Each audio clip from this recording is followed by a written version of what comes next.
And he said, oh my, someone's watching me, I must run away. And that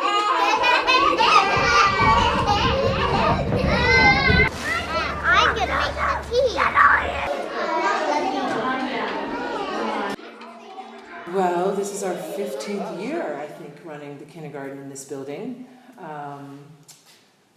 So yeah, Boulder Waldorf Kindergarten, 15 years in this building. So yeah, what are we, about a month past the flood now? So they're just starting the reconstruction here, the demolition and reconstruction, and we're in a temporary space for a couple of months, or hopefully January 1 is when we'll be back in the building here. I don't know, best guess on the cost for rebuilding is probably going to be $300,000 or more.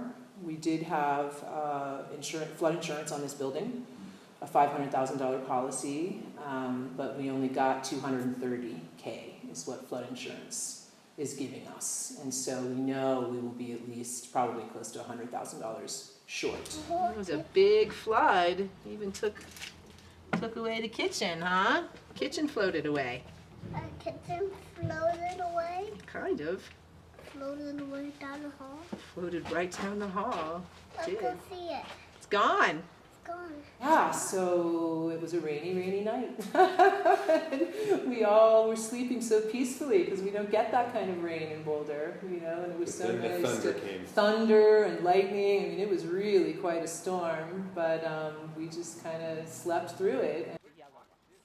We had a friend of ours living with us in the house, and she came and knocked on our bedroom door at about 2 o'clock in the morning and said, wake up, we're in a flash flood. And we kind of deliriously said, what do you mean? I kept hearing water noises outside before we got out of bed, and it sounded like waterfalls, and I couldn't figure out where all this water was coming from and why it was so noisy outside. And then when we finally woke up, it was like a dream.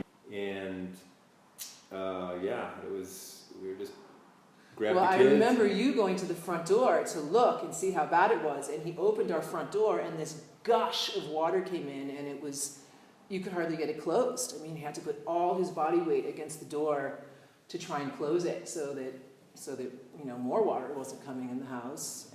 We had a teacher staying who just moved back to Boulder. One of the teachers in our school was living in our RV while she's house shopping, and so I went and banged on the motorhome door outside the house, woke her up. The water at the RV was up to the first porch step of the RV, and then so she came out and started to get ready to go, and then I went over to the animal pens. The animal pens were underwater at the ground, under maybe a foot of water. I opened up all the gates so the animals could get out, and then we all, probably about 7 or 8 of us, piled into the van and went looking for a dry place to... Yeah, I remember 7 of us, right? Our Dave and myself and our 2 young daughters and my friend who was staying with us, plus her 6-year-old son, and then the teacher in the RV, so there were 7 of us, and we piled in our little Euro van. But there was really no escape from North Boulder. You couldn't even get to 28th Street, you couldn't really get to 36. So we ended up staying, my brother's girlfriend just lives right up the neighborhood up here, and we just kind of knocked on the door at 3 a.m. and she took us in. For whatever reason, they were on a little spot of high ground where they didn't really get any flooding, and came back the next day and saw the building, and that was after the first night of flooding, and it wasn't that bad. You know, there was about maybe 6 or 8 inches of water, and furniture was all still standing in its place. You know, things hadn't been destroyed or moved around too much, and we actually had a crew of people come and get all the water out, squeegee it into the drains, and that night there was no standing water. I mean, everything was still soggy, there was still plenty of damage, but there was not actually any standing water. And then the next night, kind of all hell broke loose. The floodgates just, I don't know, I guess just because the rain didn't stop, it didn't let up, but we got 4 feet of standing water in that end of the building, and doors broke open and just pushed through entire classrooms out into the hallway. And about a month ago, we had a ton of pea gravel and sand delivered to the playground. And so all of that ended up in the classroom. Like, it literally just all 3 and 4 foot swells of gravel and sand, and it looked like a riverbed in that most northern classroom. And so when we came back the second day was when we really realized that it was just complete and utter devastation, just completely destroyed. As you can see, pretty much nothing, hardly anything salvageable. Only things that were up on shelves, above 4 feet, we could save, but pretty much almost everything went to the dump. And it was kind of like a frantic push to where are we going to hold school?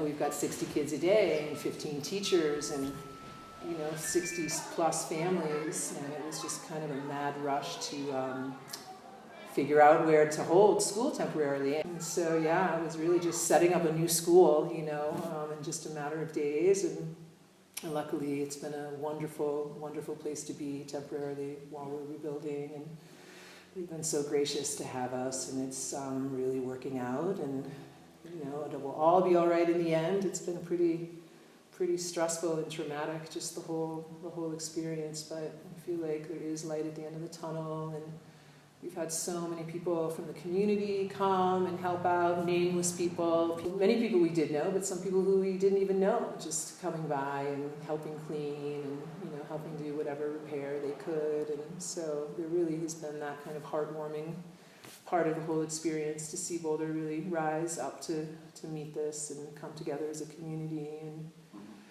so, there's always a silver lining, but that was pretty neat, the way people just really pulled together to help us out.